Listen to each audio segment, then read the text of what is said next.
Hello everyone, I'm Dr. Meenal Jain and I am Assistant Professor at Lady Irwin College, University of Delhi, and I belong to the Department of Resource Management and Design Application. I really want to thank the organizers for giving me the opportunity to present my work in this esteemed conference.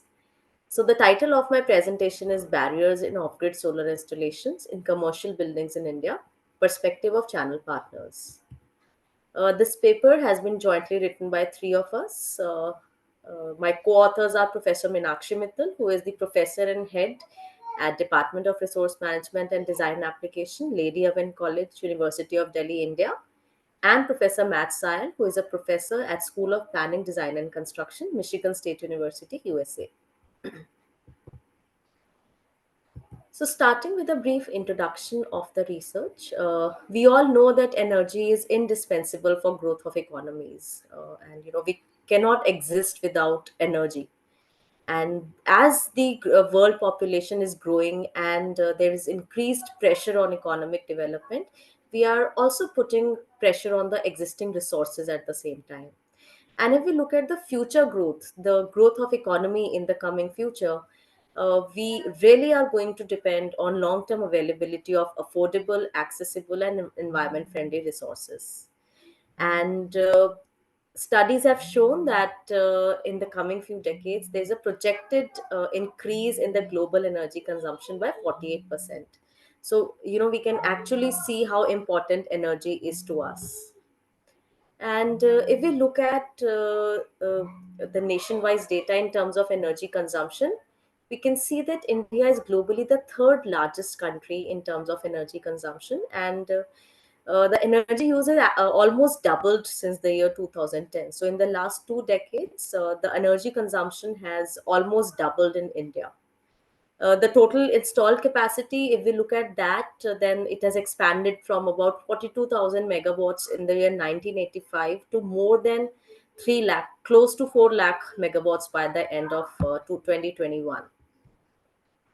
And so, what are the key drivers of this energy trends? If we look at especially India, urbanization has been one of the keys which has been contributing to increasing energy trends. So, as more and more people are getting urbanized, the requirements for energy is also going up.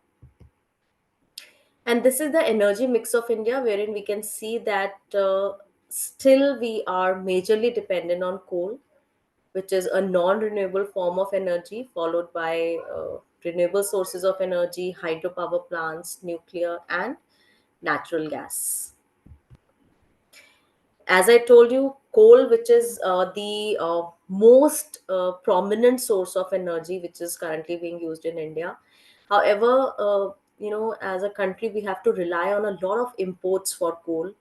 As at the same time, coal is also a non-renewable form of energy, which is leading to a lot of problems when it comes to environment. And here are the issues when we use non-renewable sources. Number one, they are finite in the sense that in the human time frame, they are going to run out. Secondly, when we use non-renewable sources of energy, there's a production of a lot of greenhouse gases, which is not good for an environment. And we have been talking about global warming and climate change, and the primary cause of all these things is nothing but the production of greenhouse gases. And another issue, which is also very important for countries like India, is that we have to rely on imports for these non-renewable sources like coal and all. So they are we are not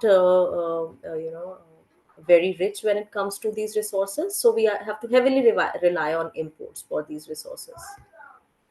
Thus, the key is renewables, the renewable sources of energy, because they are the solution to the growing energy challenges. Number one, they are abundant. They are not going to run out in the human time frame. They are inexhaustible. And at the same time, they are environment friendly. So there is no production of greenhouse gases when we use renewable sources of energy, be it solar energy, be it wind energy, be it geothermal energy. You just name any source of renewable energy, and you can see that they are so much more environment friendly than non renewable forms. And if we look at the total installed capacity of renewable power in India, we can see that we have expended quite a bit over the few years. The last few years, the last decade has shown an increase from about 28,000 megawatts to more than 1,47,000 megawatts, which indicates that we are investing a lot in renewable energy, and we are growing immensely in this sector. Now, if we look specifically at solar energy, which is also the focus of our study, we can see that India lies between the Tropic of Cancer and the equator, which makes it just the right kind of geographical location, wherein we have an annual temperature ranging between 25 and 27 degrees Celsius, and thus we have a huge solar potential. And the Ministry of Power, Government of India, they have estimated that India's solar energy potential, it stands at around 750 gigawatts, right? And right now we only have 42 gigawatts which has been installed. So there is a huge opportunity for us to invest in the solar sector. Now, if we look at the methodology of the study, so six states were selected for this study, wherein they were categorized in terms of solar energy installation in those states under various government policies. And those states having more than 20 megawatts were considered as high performing states. Those with 5 to 20 megawatts of solar installed capacity were considered in the medium category, and those which had less than 5 megawatts of solar energy installed capacity were considered in the low category. Thus, under the high performing states, we had taken Gujarat and Rajasthan. Under the medium performing states, we have taken Punjab and Haryana. And under the low performing state, we have taken Delhi and Chandigarh. And in these states that we selected, we took commercial building sector, wherein both government and private buildings were included. And this particular paper basically focused on the perspective of the channel partners who were involved in installation of the solar power plants on these buildings. And secondary sources were used to collect information about the policies and incentives, etc., and to collect the primary data from the stakeholders, from the channel partners specifically. Questionnaires were used as the study tools, and the data which was collected was analyzed both quantitatively and qualitatively based on the objectives of the study. Now, coming on the findings of the study, it was seen that more than two-thirds of the channel partners felt that there was an increase in the uptake of solar power plants or solar water heating system because of government intervention. So, those who were in favor of government intervention for solar sector felt that after the capital subsidy was removed by government, the solar market actually went down, which showed that government incentives had a positive impact on this particular sector. And they felt that large scale awareness generation is being done by government, and thus the building owners or managers, they are much more aware now of the benefits of solar PV systems and solar water heating systems. Now, there were also some barriers faced by the channel partners when it came to installation of the off-grid solar systems, be it solar power plants or solar water heating systems. And these have been categorized into major barriers, medium barriers, and minor barriers.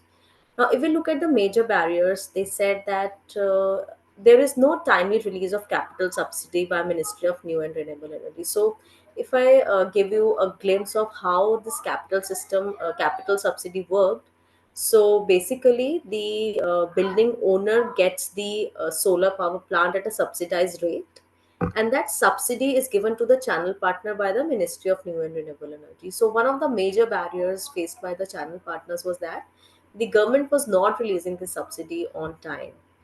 Then, secondly, there were some fake channel partners operating in the market, which misled the building owners, and there was intensive process in terms of submission of application, in terms of site inspection. So, all of these acted as major barriers.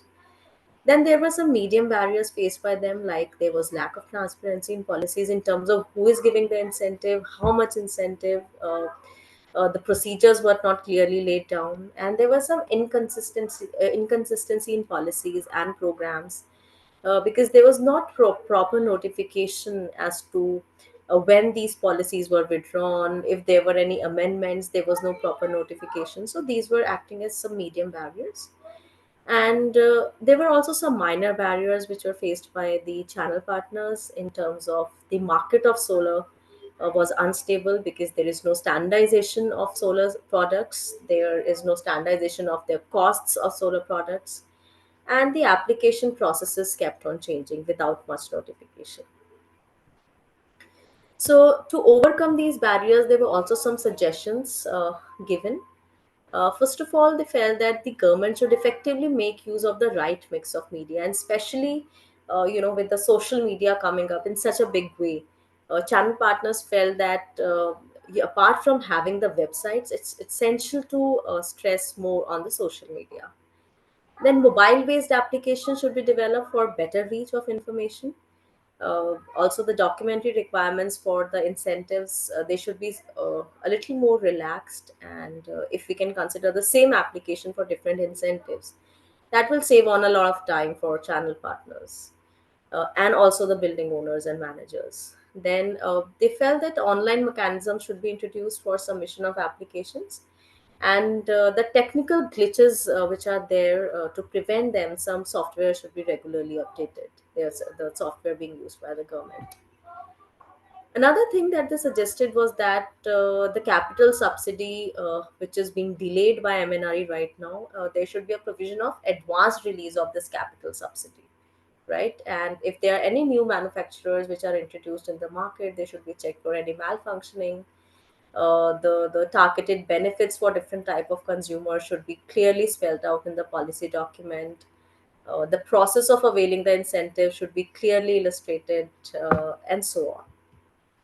So, to conclude my presentation, I would say that considering the environmental concerns, solar energy has emerged as one of India's most significant renewable energy. And to take the most of this clean energy source and to take the maximum advantage of it, the government of India needs to have more focused policies and programs. The impediments which have been highlighted by our study, they need to be worked upon so that there is a comprehensive policy structure. They will lessen the incidences of impediments. And if we work on this, India has the potential to play a significant role in the global push towards solar power with focused efforts, higher deployment targets, and so much of passion for solar energy. These are the references used by me for the paper. Thank you so much. In case any of you have any question, you can contact me at my given email ID. I thank the organizers once again for giving me this opportunity. Thank you so much, everyone.